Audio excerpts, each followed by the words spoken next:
Hola, bienvenidos a todos. Gracias por estar aquí en un nuevo Jueves Enfermero, sesiones clínicas de enfermería. Hoy, 27 de enero, la sesión viene de la mano de dos residentes de enfermería de salud mental y su tutor, Julián Barbas. Las residentes son Ana Guillén y Raquel Salillas, aunque Raquel hoy no ha podido acudir a la presentación. La sesión se llama Abordaje y cuidados de enfermería del paciente agitado. Bueno, como sabéis, los pacientes con agitación de diferente tipo son habituales en las áreas de urgencias, tanto hospitalarias como extrahospitalarias, aunque también pueden encontrarse en cualquier dispositivo de la red asistencial. La presión a la que los profesionales sanitarios se ven sometidos, el desconocimiento real de la actuación más satisfactoria y las características propias de este tipo de situación se traducen en una vivencia estresante y angustiante tanto para los profesionales como para los pacientes, como para los familiares que a veces están presentes en esas situaciones. En la sesión clínica de hoy se van a exponer criterios de buenas prácticas con relación a la atención y cuidados del paciente agitado desde la perspectiva de enfermería, además de minimizar los problemas secundarios de dicho abordaje y aumentar así la calidad asistencial. Cedo la palabra a Ana Guillén, que va a comenzar con la exposición. Recordaros que, además de aquí presencialmente, la sesión se puede ver a través de la intranet y quedará grabada en el canal de YouTube del hospital. Gracias.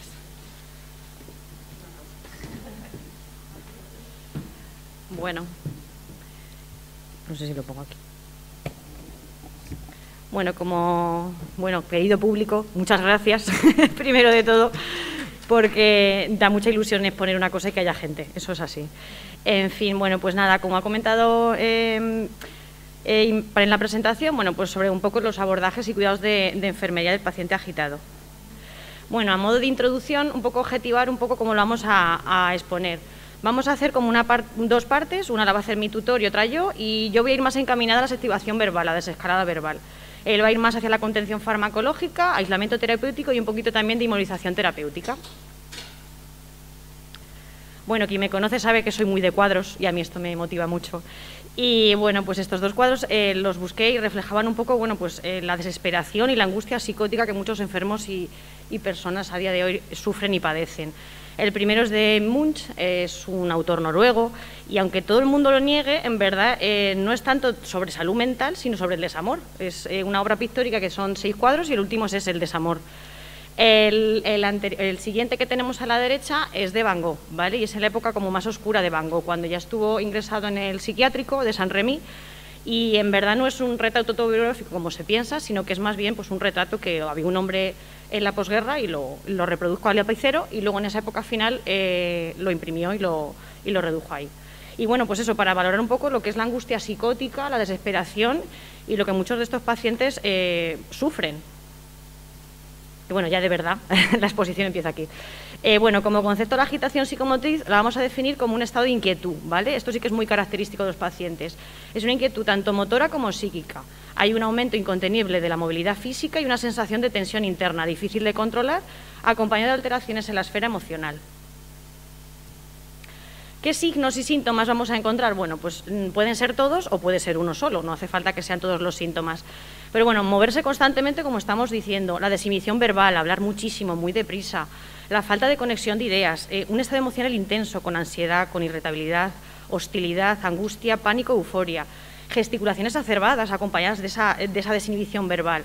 El tono de voz suele ser también bastante elevado y excepcionalmente, aunque puede ser también, tiene que haber agresividad verbal, auto o heteroagresividad. Fijaos la cantidad de sintomatología que tienen estos pacientes y lo mal que lo pasan, o sea, un poco también verlo desde esa perspectiva. El signo predictor más importante sería ese aumento de actividad motora que estamos todo el rato diciendo. Y en verdad es una urgencia, ¿vale? En este caso es una urgencia psiquiátrica. ¿Qué causas pueden acontecer este estado? Bueno, pues pueden diferenciarse de orgánicas y psiquiátricas. Las orgánicas serían más bien las neurológicas, tóxicas o metabólicas, y un cuadro muy frecuente sería el cuadro de delirium. En cuanto a las psiquiátricas, bueno, pues no habrá una alteración del nivel de conciencia, no es el existir una desorientación temporoespacial como ocurre, por ejemplo, en el delirium, y la fluctuación en este caso es escasa. Pueden ser psicóticas o no psicóticas, es decir, puede ser un cuadro bipolar en un cuadro maníaco que perfectamente no tenga ningún acontecimiento psicótico y tenga esta situación. Y bueno, abajo hemos puesto este cartelito de situaciones ambientales o reactivas, que suelen ser desencadenantes de la situación. ¿Qué factores de riesgo vamos a encontrar? Bueno, pues suelen ser, pero no tiene por qué, ¿vale? Varones, jóvenes, solteros, normalmente suele ser un bajo estatus socioeconómico, algunas veces también tiene antecedentes de consumo de tóxicos o de conducta agitada. El diagnóstico también puede ser más bien la esquizofrenia o TLP, que significa trastorno límite de personalidad, demencia, epilepsia, retraso mental, desorganización cognitivo-conductual y presencia de síntomas psicóticos, ¿vale? Es un factor de riesgo, no significa que si tienes esto vayas a tener también una agitación, pero es un desencadenante más. El 50% de los episodios de agitación se producen en la primera semana de ingreso, es decir, cuando el paciente está como más reactivo a esta situación. Normalmente suelen ser unidades cerradas, tanto la unidad, por ejemplo, de salud mental de agudos, como puede ser también, por ejemplo, una unidad de cuidados intensivos. Al ser unidades cerradas suele ser como más concentrada esta situación. Los conflictos con el personal o otros pacientes pueden también actuar como desencadenante, puede ser una motivación para que tengan esta situación. Y bueno, hablar también un poco, aquí un poco más de puntillas, pero también hay que hablarlo de los diagnósticos de enfermería en ANDA y bueno, un poco pues los que se encuentran relacionados, ¿vale? Tanto desde el afrontamiento ineficaz, con el riesgo de traumatismos, con un poco también temor o sufrimiento moral. Y relacionados con esto, bueno, pues los NOC de resultados, bueno, pues esa esperanza, esa identidad, esa motivación, y relacionados también, bueno, pues con la serie de intervenciones que vamos a realizar desde enfermería, como por ejemplo pues el manejo ambiental, la establecer límites, la escucha activa, la técnica de relajación y bueno, un poco manejar la conducta. Este cuadro lo vamos a sacar varias veces para que nos sirva un poco de índice para ver por dónde vamos. Bueno, pues la posibilidad, un poco, pues eso, de cómo podemos contener esa situación, ¿vale? En un principio sería una contención verbal. Si es efectiva, estupendo, maravilloso, acabamos aquí. Si ya no es efectiva, ya habría medidas ambientales o conductuales y el siguiente paso, que lo va a explicar mi compañero, ya sería esa contención farmacológica, ¿vale? Ya sería imponer algo al paciente. En este caso, bueno, si se resuelve el problema, fantástico, y si no, pues ya tendríamos la opción última y sobre todo hacer mucho hincapié en eso, que es la última opción en esta terapia, sería la inmovilización terapéutica. Siempre informando al paciente y la familia, el procedimiento también importante tenerlo consciente, registrar una historia clínica y tener una serie de cuidados y de seguimiento. Bueno, como la fase preliminar o como que recomendaciones generales y cuidados del entorno, bueno, pues importantísimo establecer un entorno terapéutico, que viene un poco hilado a la última, a establecer un ambiente físico seguro, o sea, que la persona se sienta segura. Eso también le va a dar mucha más tranquilidad. Cuidar la experiencia del ingreso y la relación terapéutica desde el minuto 1 que ingresa el paciente, es decir, tener una relación muy de confianza con el paciente. Asignar a un miembro, por ejemplo, de personal de enfermería en el momento de ingreso para que lo tenga como un miembro de referencia y cada vez que le surja algo, pues vaya esa persona. Antes de hablar con el paciente es importante también informarse lo máximo posible de él, es decir, si no va a venir este ingreso, bueno, pues leernos por qué ha venido, qué cuestiones tiene importantes ahora actualmente o qué es lo que le preocupa, ¿no? Formarnos un poco de él. En esa desactivación verbal lo que vamos a utilizar son estrategias. ¿Y para qué las vamos a hacer? Bueno, pues para facilitar el paso de un estímulo potencialmente amenazante a uno que sea más inocuo. Es evitar, sin asumir riesgos, que el paciente pase a la acción, es decir, que el paciente tenga pues una conducta violenta. Hay que hablar con él y reconducir la situación evitando esa pérdida de control.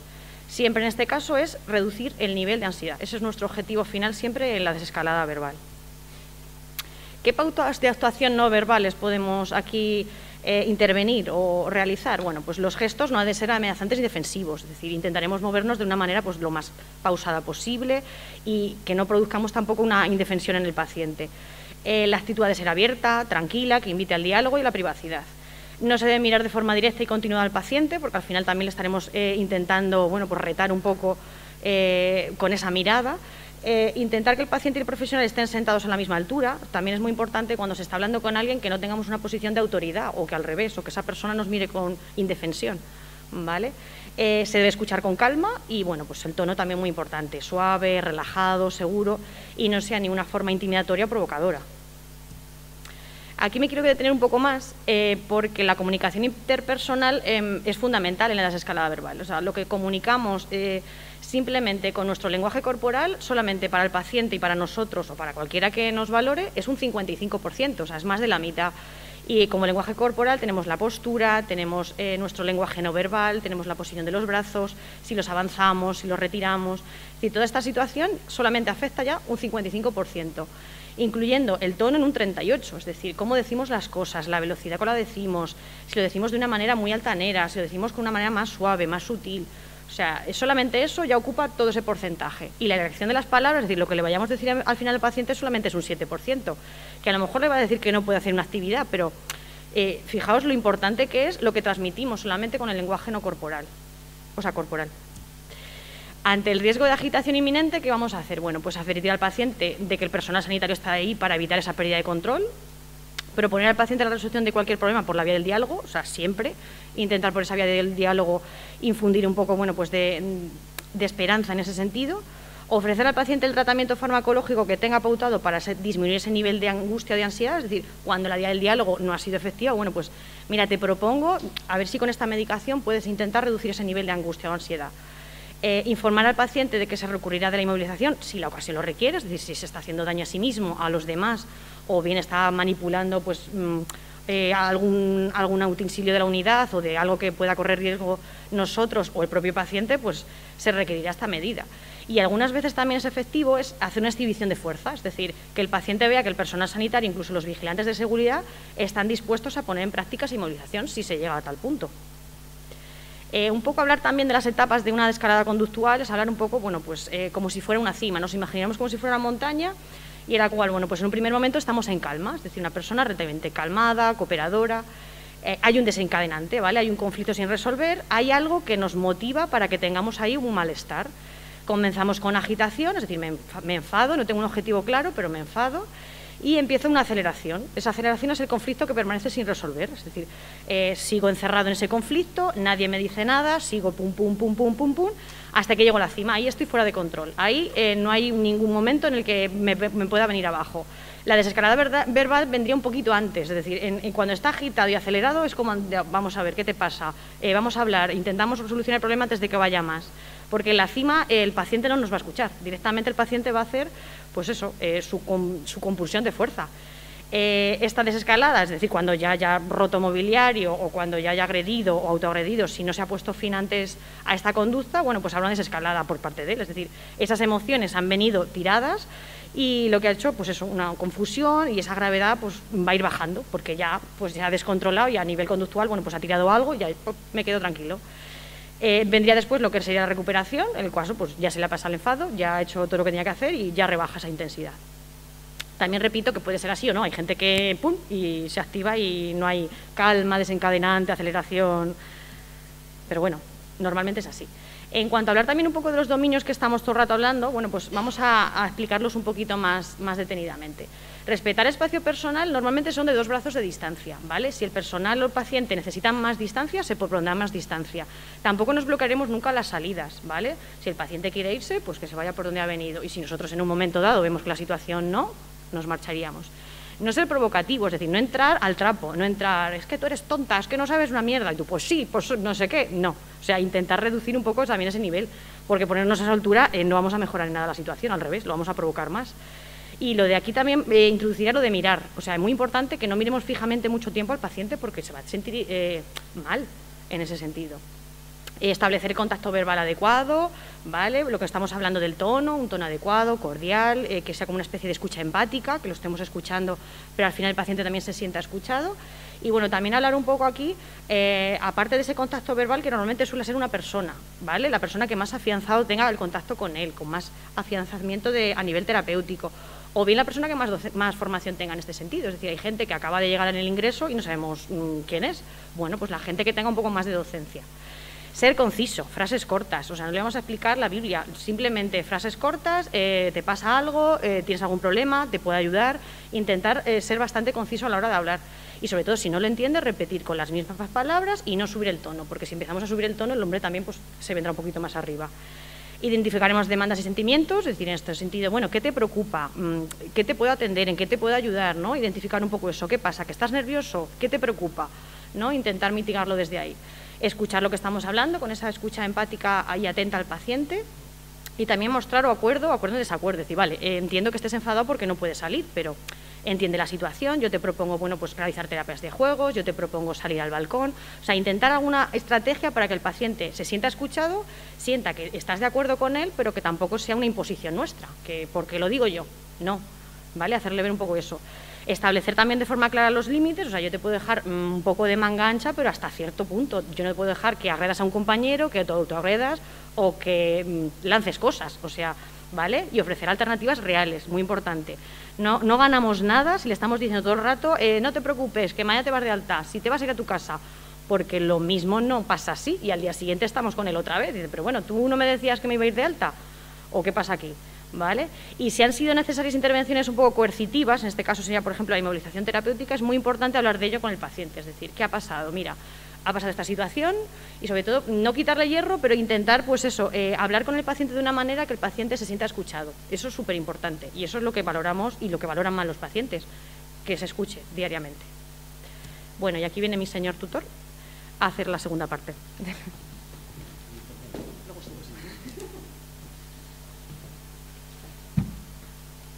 Bueno, como os decía Ana, siempre vamos a hacer el abordaje desde el punto de vista de desescalada verbal. Es muy importante y la mayoría de las veces, en los años que tengo de experiencia, funciona en un porcentaje elevado. Sí que es cierto que hay pacientes que no funciona, entonces tenemos que pasar al siguiente paso. Como veíamos en el cuadro que os ha puesto, después de la desescalada verbal, si no conseguimos, pasamos a la contención farmacológica. ¿Qué es lo que hacemos? Aplicar psicofármacos que provoquen al paciente una sedación superficial. No se trata de dejar al paciente absolutamente sedado. Sí, solo el objetivo es disminuir y poder controlar la agitación psicomotriz.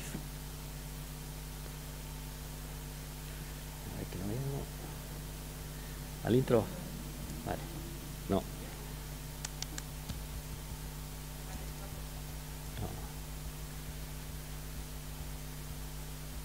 Se ha ido para atrás. Vale. ¿Cómo se elige el fármaco para hacer la contención farmacológica? Elegimos fármacos con una eficacia sedativa y una farmacocinética y seguridad que tengan las siguientes características: que sean rápidos de acción, que la duración sea corta, que tenga una ausencia de acumulación del fármaco en el organismo del paciente, que tenga los mínimos efectos secundarios y, sobre todo, que no tengan unas escasas interacciones. Siempre se debe utilizar monoterapia, porque si se utilizan varios fármacos a la vez podemos tener problemas con las interacciones. La vía de elección siempre oral, siempre hay que ofrecerlo de forma oral, sin engañar al paciente. Se le da abiertamente y se le dice que es una medicación para conseguir disminuir su angustia, no decirle para que estés más tranquilo, sino para disminuir su angustia. Si el paciente se niega o lo rechaza, tendremos que utilizar la vía parenteral. La vía parenteral que se utiliza de elección es la intramuscular, porque tiene una acción lo suficientemente rápida, pero no se prolonga en el tiempo. Normalmente la vía intravenosa no se debe utilizar casi nunca. Los fármacos de elección: benzodiazepinas y antipsicóticos. Otra medida que se puede utilizar una vez que ha fallado la desescalada verbal: el aislamiento terapéutico. Es un confinamiento en solitario en un ambiente que sea protector. Para eso necesitamos habitaciones que estén preparadas, o bien con ausencia de muebles o con muebles sujetos de manera segura, en la cual se pueda mantener una estrecha vigilancia, a ser posible con cámaras de seguridad, o con una vigilancia visual por parte del personal. Se debe utilizar en esa habitación preparada, no podemos hacerlo en cualquier sitio, y jamás las contraindicaciones del aislamiento terapéutico deben ser: jamás se utiliza como castigo, ni como sustitutivo de un tratamiento, ni después de una conducta molesta en la unidad. Bueno, estamos de nuevo en el cuadro. Hemos recorrido toda la parte de la izquierda. No hemos conseguido solucionar el problema, estamos en el no, entonces eso nos conduce a la inmovilización terapéutica. Nos vais a escuchar, tanto a Ana como a mí, decir que la inmovilización terapéutica es siempre la última opción. No es que sea un fracaso, pero sería la última opción. Hay pacientes que evidentemente no queda más remedio. Siempre se tiene que utilizar todos los recursos previos antes de llegar aquí, pero si se utiliza la inmovilización terapéutica, tenemos que hacerlo de forma segura y manteniendo la dignidad del paciente. Bueno, como a Ana le gustan mucho los cuadros, he puesto aquí el cuadro de Philippe Pinel, que es un médico francés que abrió un asilo para recoger a todos los pacientes enfermos mentales que había por París. Y lo que representa es aquí, que si veis en el lado derecho, los pacientes estaban con cadenas. Estamos en 1800 y pico. Los pacientes con problemas de salud mental se les encadenaba. Entonces este hombre creó sería el primer dispositivo psiquiátrico, y lo primero que hizo fue retirarle las cadenas. Un poco es como alegoría de la situación que nosotros utilizamos también para poner cadenas. Bueno, la inmovilización terapéutica es un procedimiento que lo que hace es limitar los movimientos del paciente con sistemas de inmovilización física homologados. Insisto mucho en lo de homologados. Se debe utilizar siempre lo que está homologado. No se deben utilizar sábanas, cuerdas ni nada por el estilo. Se hace, como he dicho antes, cuando todas las fases previas, la contención ambiental, verbal, farmacológica o el aislamiento fallan. Entonces, no podemos ayudar al paciente de otra manera para disminuir su ansiedad, y lo que hacemos es intentar salvaguardar la seguridad del paciente, de los pacientes que están alrededor, del entorno y de los profesionales. ¿Cuándo está indicado? Pues para prevenir autolesiones, para evitar lesiones a otras personas o para asegurar a veces el tratamiento, la continuidad del tratamiento. Es decir, es un paciente que necesita una perfusión o unas sondas nasogástrica o vesical y se las está arrancando. Es una medida que se utiliza para que el tratamiento que se le está administrando continúe. ¿Cuándo no está indicado? Pues como castigo o como un refuerzo negativo, como respuesta a conductas molestas, cuando no está indicado por parte de un facultativo como que se le puede contener al paciente, y cuando no existe personal suficiente. Esto también es importante. Jamás debemos iniciar una contención si no tenemos personal suficiente para hacerla. Siempre, vuelvo a repetirme, es el último recurso. Se debe llevar de forma protocolizada.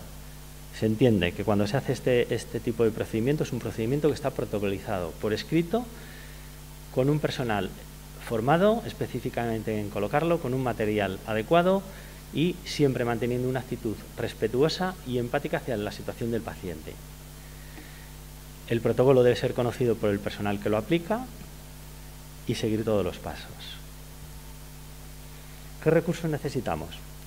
Una habitación individual en la cual podamos hacer una observación directa, una cama que permita la colocación del equipo de contención. El equipo de contención suele tener un cinturón ancho abdominal, cintas cruzadas para el tórax, muñequeras de sujeción, tobilleras de sujeción, otra sujeción para tórax, alargaderas, y los últimos equipos nuevos que he visto tienen una sujeción perineal, que si se tiene se debe poner, y si no se tiene pues nada, no lo usamos.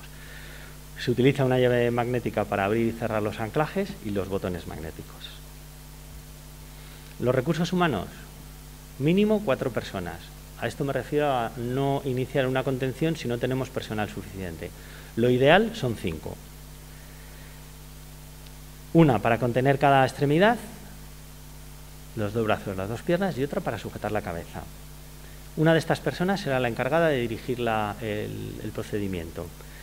Y como luego explicaré más adelante, la persona que dirige el procedimiento, a ser posible, deberá ser la que mantenga siempre el diálogo con el paciente.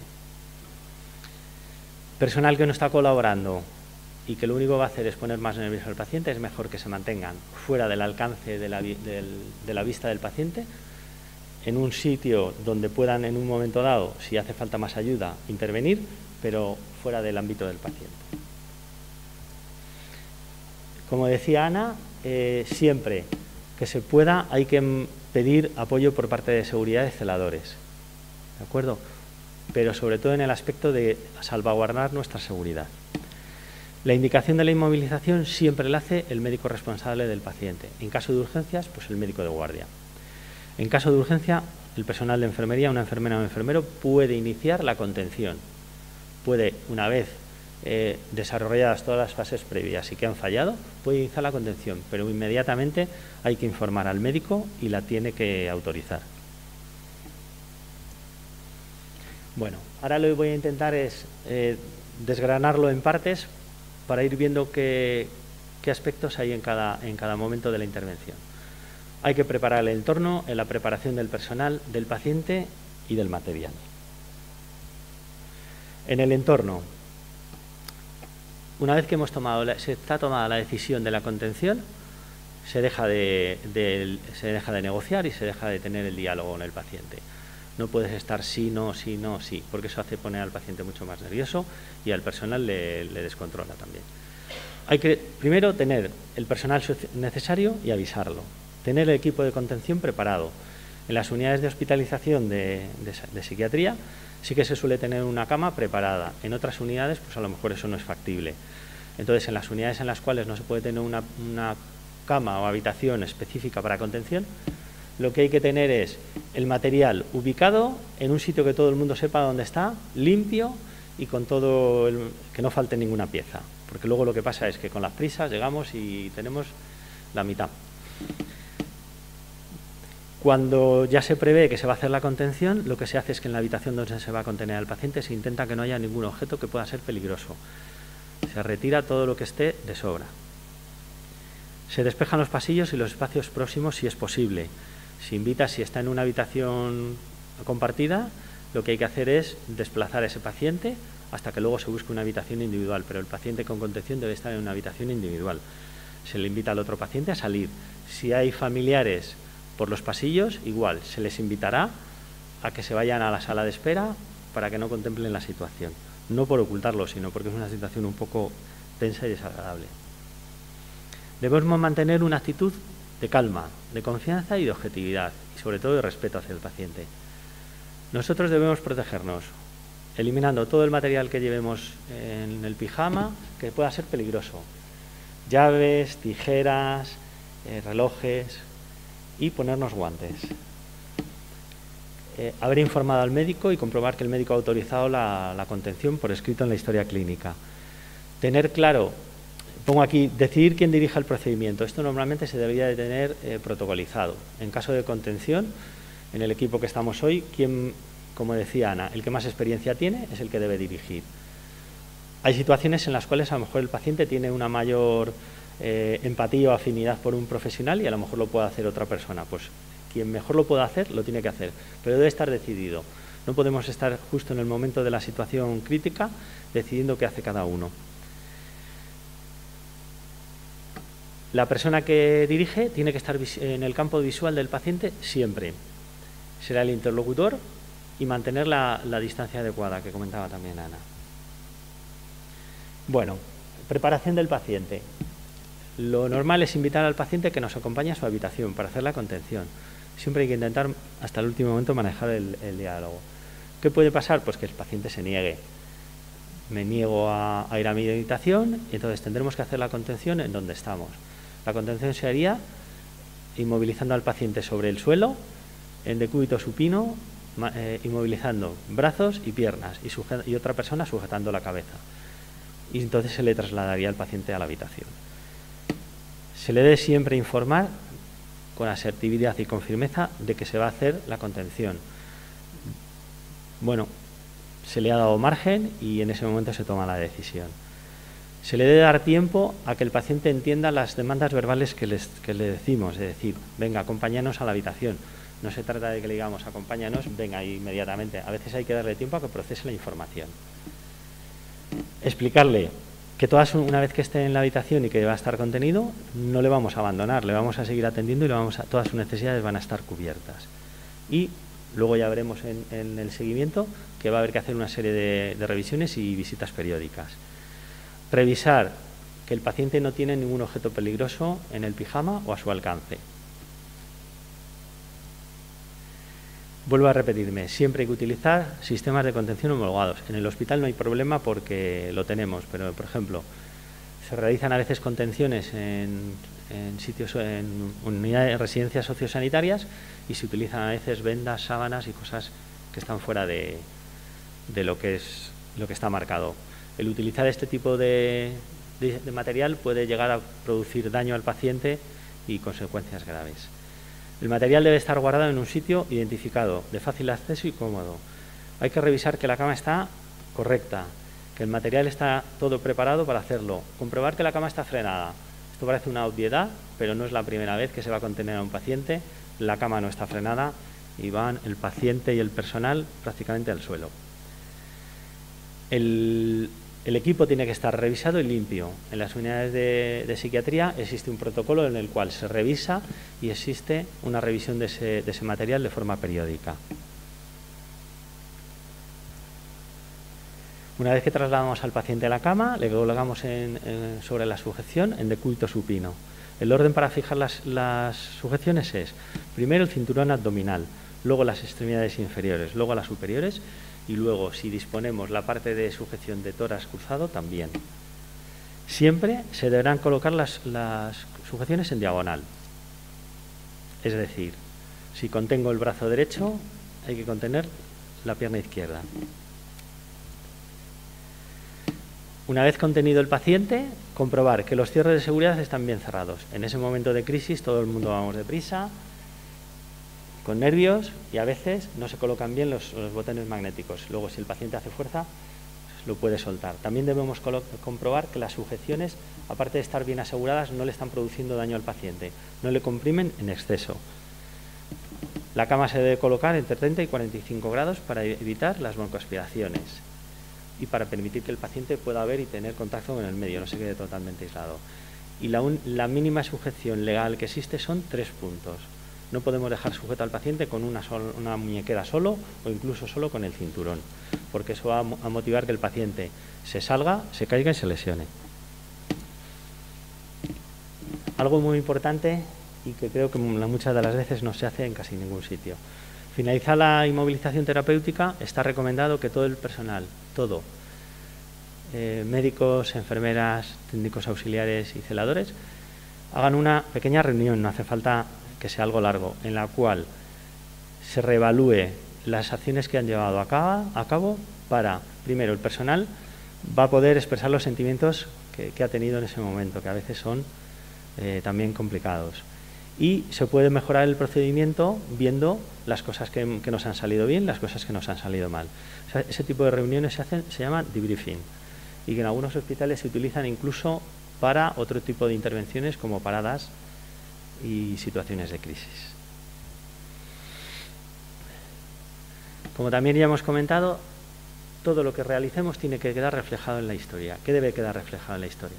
El tipo de contención, el motivo, la duración que está prevista, aproximada, el plazo en el cual se va a revisar la indicación, la frecuencia con la que hay que revisar al paciente y el consentimiento del paciente o de sus representantes. Existe un formulario en Mambrino que recoge gran parte de estas anotaciones. Si se prevé que la duración de la contención va a ser superior a 12 horas o es un paciente con factores de riesgo, hay que valorar la utilización de heparinas de bajo peso. Cualquier medida de contención necesita una supervisión continua e intensiva y con un control visual. Es decir, la supervisión no consiste en asomarse así un poquito a la puerta, sino hay que entrar, interaccionar con el paciente para ver si necesita algo, alguna de sus necesidades necesita ser cubierta y para que, si necesita expresarse, que se exprese. En principio, lo que marcan la mayoría de los protocolos es que durante la primera hora se revise cada 15-30 minutos y después, en función de la gravedad o de la intensidad de la contención y, sobre todo, también de los fármacos que se han utilizado. Cuidados de enfermería posteriores a la contención. En cada turno deberemos revisar del estado general del paciente la conducta, el estado, si continúa consciente, inconsciente, agresivo. Por supuesto, dejarlo reflejado en la historia. Reorientar y centrar temporoespacialmente al paciente. Control de constantes, sobre todo para valorar frecuencia, tensión, temperatura, nivel de conciencia. Mantener la comunicación verbal para valorar el grado de control que tiene el paciente y hacer una escucha activa, facilitando soluciones sencillas y ofrecer lo que podamos a atenderle. Aspectos ahora en la nutrición. Comprobar y registrar el grado de hidratación del paciente, ofreciéndole líquidos. Asegurar que recibe una dieta adecuada, sobre todo por si deja de comer. Si se le va a facilitar cubiertos y utensilios, habrá que hacerlo de forma que alguien del personal esté presente y ofrecer pues una ayuda total o parcial. Es decir, si el paciente está en una situación mucho mejor y podemos liberarle una mano, podremos dejarle que con una mano liberada vaya comiendo con presencia nuestra o habrá que darle la comida. La eliminación. Hay que valorar el número y aspecto de las deposiciones y controlar el número de diureses por turno, ofertando de vez en cuando la botella.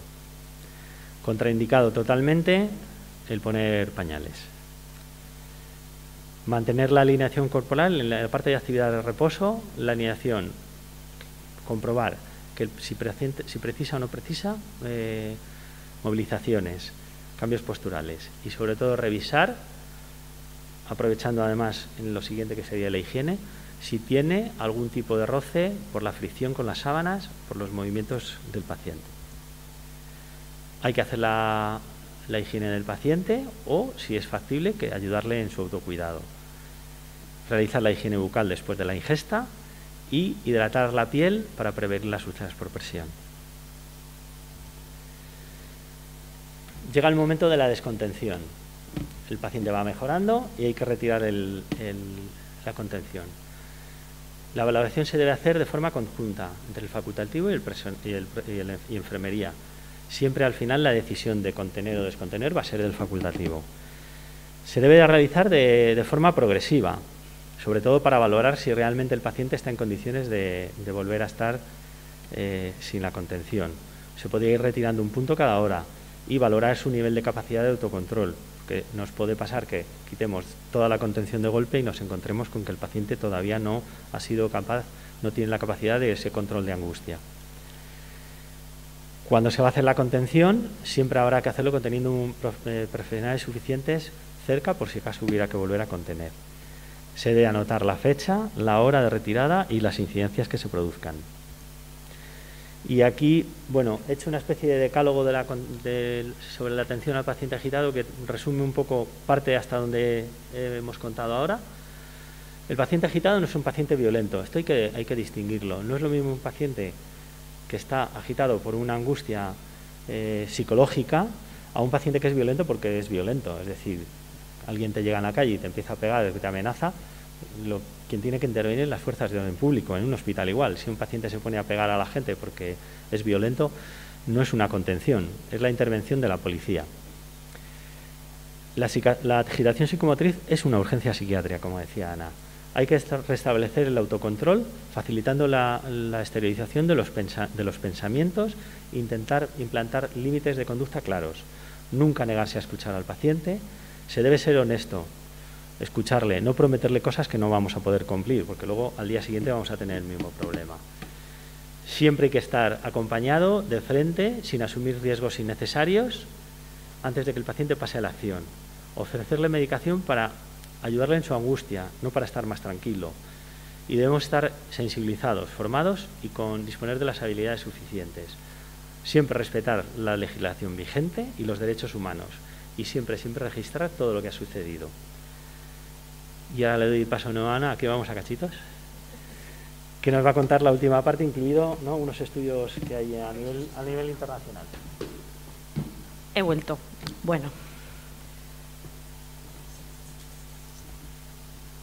Bueno, esto es una comunicación oral que hicimos mis compañeras residentes y yo en un foro de enfermerías especialistas de salud mental en Madrid el pasado mes de octubre. Y bueno, expusimos un poco las consecuencias de la inmovilización terapéutica y ahí nos dimos cuenta un poco, pues eso, que ya no solamente a nivel físico, como puede ser, bueno, pues las compresiones nerviosas y las ulceraciones y demás, sino a nivel psicológico, es decir, cómo vive el paciente esta sensación. Y bueno, para que lo tengáis un poco también en mente. Yo voy a hablar un poco más de la morimortalidad, un poco, bueno, pues el después de esa contención, ¿vale? Cómo se asocia un poco a la intervención nuestra. Bueno, normalmente suele ser por el uso incorrecto del instrumental, como ha explicado mi compañero. Emplear en pacientes que no están apropiados, la aplicación de esta de manera incorrecta o una monitorización insuficiente, es decir, no se supervisa de la manera suficiente y por eso ocurren estas desgracias, por decirlo de alguna manera. Sería, bueno, pues la asfixia por restricción, es decir, que al final el paciente, bueno, pues se va escurriendo de la cama y con la contención abdominal él se la sube hacia arriba y se bloquea la garganta y puede haber pues una asfixia. La deshidratación, pues el caso de no darle beber agua, muerte por aspiración o ahogamiento, un traumatismo torácico cerrado, es decir, apretar mucho esa contención abdominal y hacer pues ese traumatismo a nivel torácico. La descarga catecolaminérgica, lesiones cutáneas, abrasiones y hematomas por la fricción de las contenciones, puede también haber parada cardíaca y muerte súbita, la iatrogenia farmacológica, rhabdomiólisis, lesiones osteoarticulares, el tromboembolismo y las secuelas psicológicas. O sea, fijaos todo el abanico de cosas que pueden pasar al final cuando se hace de manera incorrecta. Bueno, y fallecidos también hay, ¿vale? El Instituto de Medicina Forense de Múnich estudió casos de personas fallecidas por esta circunstancia y las causas de muerte más frecuentes fueron la estrangulación, como hemos visto, la compresión torácica y la posición cabeza colgada hacia abajo, que es más en centros residenciales, pero bueno, que también puede pasar, que es cuando solamente la contención abdominal está colocada, se han ido como bajando hacia abajo y en uno de los laterales, al no tener bien las barras de sujeción, pues se han colgado. O sea que, y bueno, lo que hemos dicho, que normalmente es porque estaban incorrectamente ajustadas.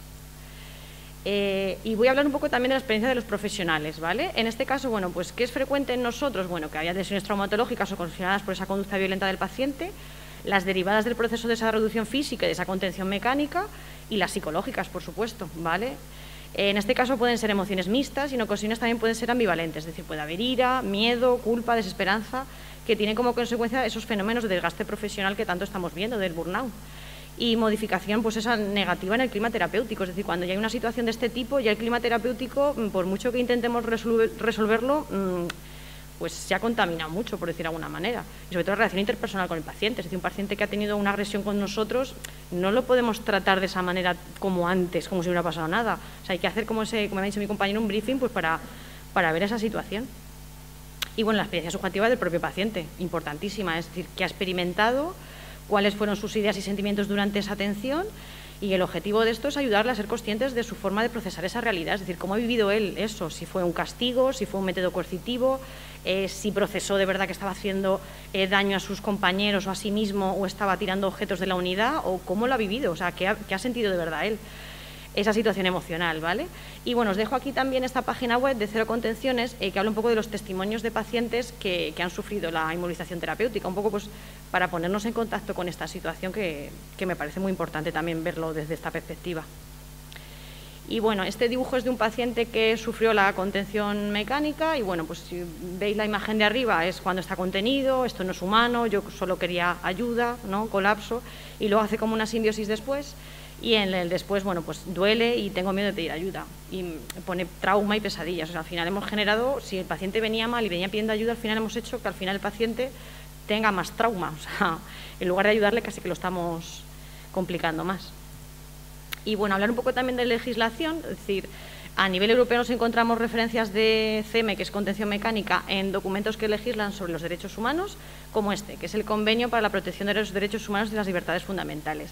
Este lo ejemplifica en casos prácticos, donde el tribunal sí que tiene, bueno, pues tratos degradantes, lo condena, pero en verdad no sale propiamente dicho la inmovilización física o la mecánica.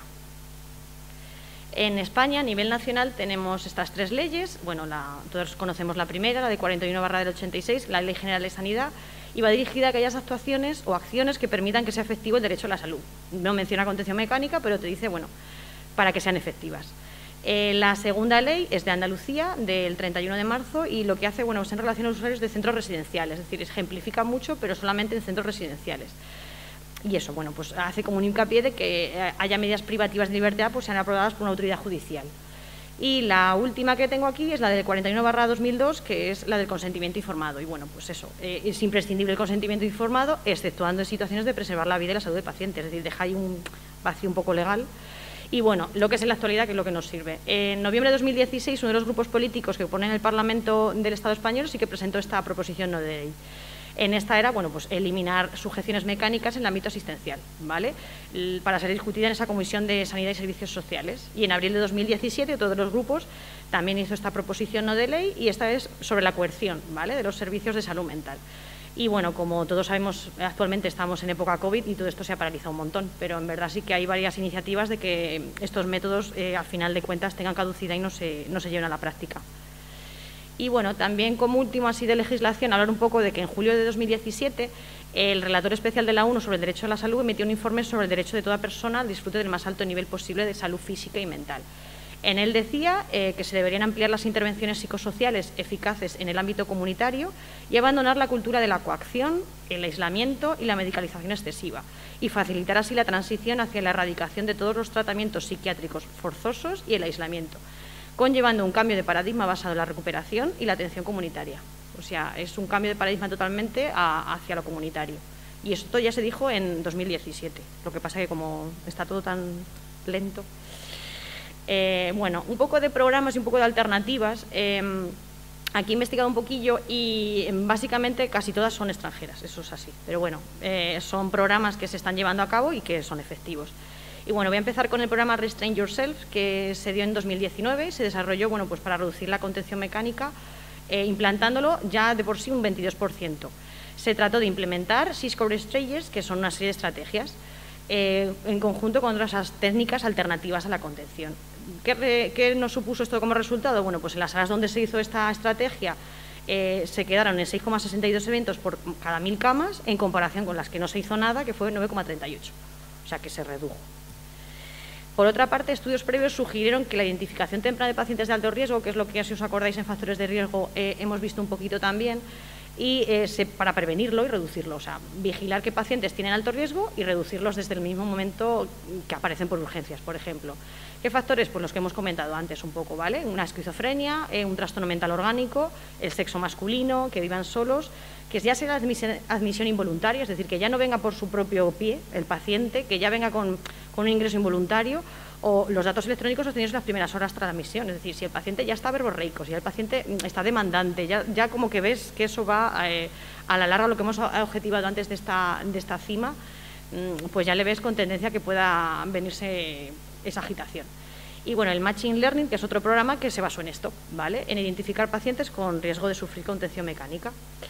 El siguiente proyecto también es extranjero y se llama Beta, ¿vale? Es de buenas prácticas y tratamiento de la agitación. Se trata, pues eso, estandarizar las técnicas que estamos viendo de desescalada verbal, pues para mejorar las garantías. Y como veis un poco pues en el póster, pues básicamente es eso, lo que hemos hablado antes, crear un ambiente adecuado, un ambiente seguro, en el que haya intimidad, que solo esté el personal fundamental de la unidad, que no haya gente entrando y saliendo continuamente, que sea un ambiente tranquilo, que sea una sala adecuada.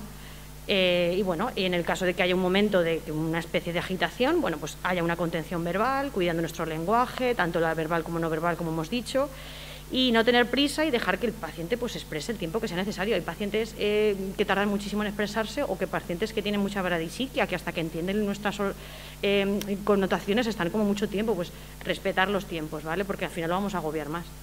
Y bueno, como ha dicho mi compañero, pues si no es posible, pues una contención farmacológica. El siguiente es el modelo británico Safe Words, que propone sensibilizar a los profesionales acerca de las valías de las propias intervenciones. Básicamente lo que quiere decir esto es que vayamos todos a una, es decir, que no haya una información transversada de uno que te dice, sí, a mí me ha dicho que puede salir, no puede salir, que fulanito le ha dicho que no. Entonces, que vayamos todos a una, ¿vale? Que tengamos unas reuniones periódicas de equipo en las que cada profesional aporte las experiencias personales y que el resultado de esto, pues al final sea evitar la situación de riesgo. Y la única española es la Guía de Apoyo para la Planificación Anticipada de Decisiones de Salud Mental y es de la Junta de Andalucía. Y sería un poco como un plan de parto, ¿vale? Es decir, preservar la autonomía del paciente para que tenga pues, su autocontrol y sepa perfectamente cuando tenga un episodio de agitación, bueno, pues qué médico tengo que ir, qué necesidades quiero. Si aunque diga 800 veces que no quiero que aviséis a mi familia, por favor, avisad a mi familia porque mi familia está preocupada, ¿vale? O sea, tener una guía de decisiones para que cuando entres a urgencias y tengas este paciente sepas, pues por lo menos las necesidades que tiene o sus indicaciones. Y bueno, también un poco hablar de la alianza terapéutica, que es fundamental.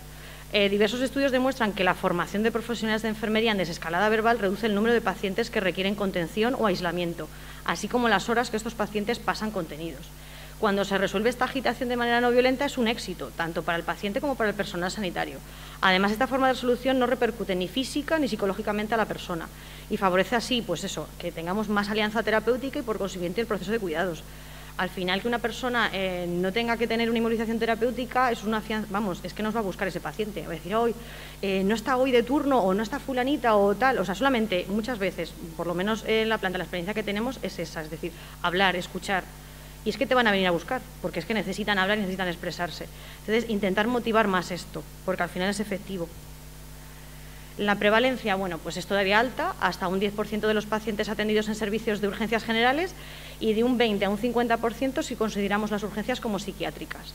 Esto hace que la contención mecánica sea un procedimiento todavía pues, muy frecuente en estos servicios de urgencias y más en las unidades de psiquiatría de agudos, a pesar de esa conciencia que tenemos ahora de cero contenciones. El eslogan que hay ahí es de una página oficial, ¿vale? Que si la buscáis está en Internet. Esta motivación de cero contenciones, bueno, pues en países económicamente más desarrollados se van poniendo en marcha medidas encaminadas a este objetivo, que va a incluir, bueno, las medidas del personal, el entrenamiento del mismo y generar protocolos de agitación o revisar protocolos que ya tengamos previamente o motivar protocolos farmacológicos más actualizados. Por otro lado, en numerosos países de la Unión Europea se han iniciado medidas legales que tratan de restringir y limitar la práctica de estas medidas en unidades psiquiátricas. En España, bueno, pues comparativamente un porcentaje de sujeciones muy superior al resto de los países observados, llegamos casi a un 40%, que eso es una barbaridad, 15% en países como Francia, Italia, Noruega o Estados Unidos, y los que no llegan ni siquiera al 10% suelen ser Suiza, Dinamarca, Islandia o Japón. Un informe que hizo el Reino Unido sobre la Comisión de Esquizofrenia en el 2013 dijo que era necesaria una revisión radical en las unidades de agudos y una mayor presencia de decisiones compartidas con el paciente. Dar voz al paciente puede abrir un nuevo camino hacia el conocimiento de la utilidad y valor real de la contención mecánica. O sea, escuchar al paciente. Es que tampoco resolvieron ni dijeron una cosa. Y bueno, como final de la presentación, es una revisión sistemática de los efectos de la contención mecánica en las implicaciones bioéticas a nivel europeo. ¿Qué objetivo tiene este estudio? Bueno, pues tiene dos objetivos. Fue determinar un poco las consecuencias derivadas de esa contención, tanto a nivel de efectos negativos en la salud física y mental de los pacientes, como de los dilemas éticos entre los profesionales sanitarios a cargo. Y bueno, en cuanto a la prevalencia, Dinamarca, por ejemplo, en 2018 estudió medidas de tratamiento en pacientes con anorexia nerviosa, siendo las medidas más comunes. Después era el aislamiento y la contención física figuraba en un 51,7 y la contención mecánica en un 37,8. En Serbia, en 2013, los efectos adversos se encontró la posible relación de los tromboembolismos pulmonares y la inmunización física en pacientes psiquiátricos hospitalizados.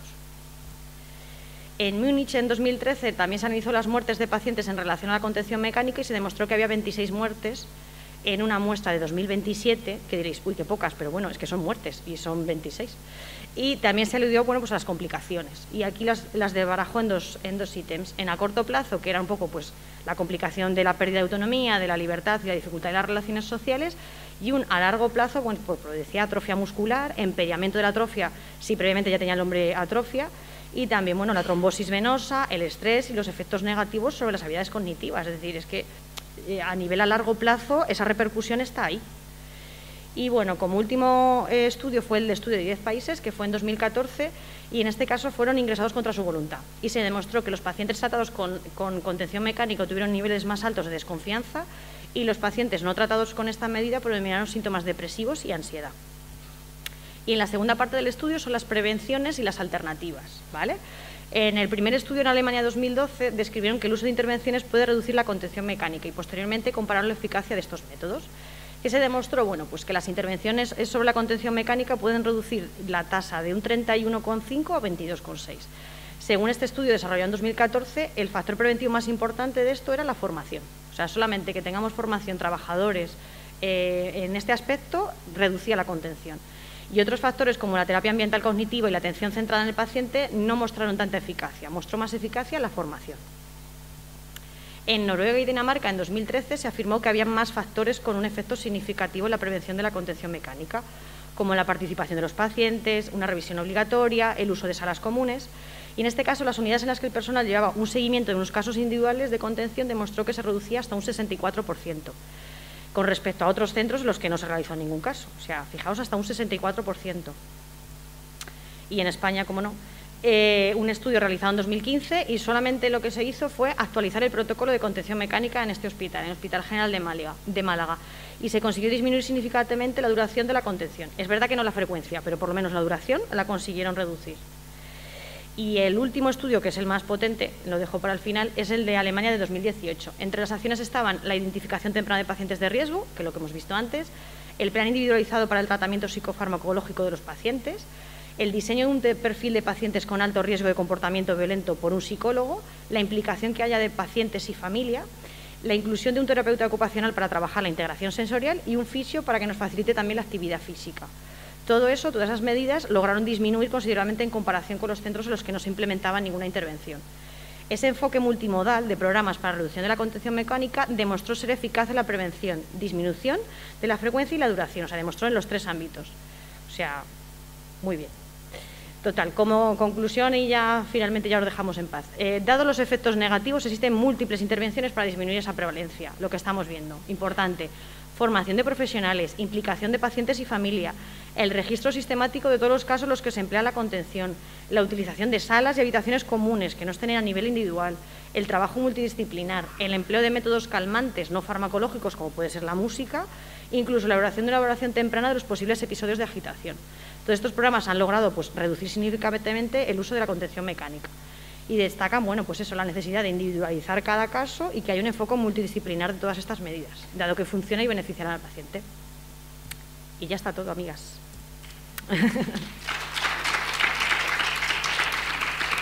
¿Preguntas?